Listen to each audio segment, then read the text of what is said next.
রামিসার ব্যাপারে স্বরাষ্ট্রমন্ত্রী এবং আইনমন্ত্রীকে কঠিনভাবে ধুলাই করলেন এই মহিলা। অত্যন্ত সঠিক কথা বলেছেন। এ ধরনের কথা বলা খুবই প্রয়োজন বর্তমান সময়ের জন্য।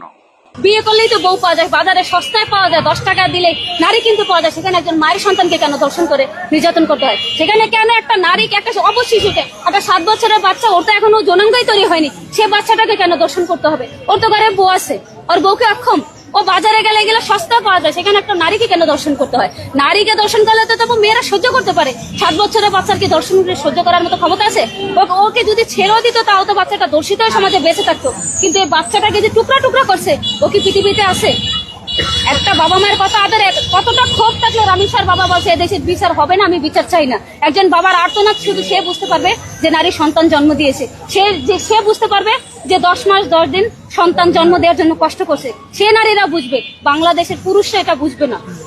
পুরুষরা বুঝবে, বাংলাদেশের আইন বুঝবে না, আদালত বুঝবে না। আমি জানা কাবির রহমান স্যারকে বললাম, আপনার বিএনপির পক্ষ থেকে কাউকে পাঠান রামিসার বাবাকে সাহায্য করার জন্য, সান্ত্বনা দেওয়ার জন্য।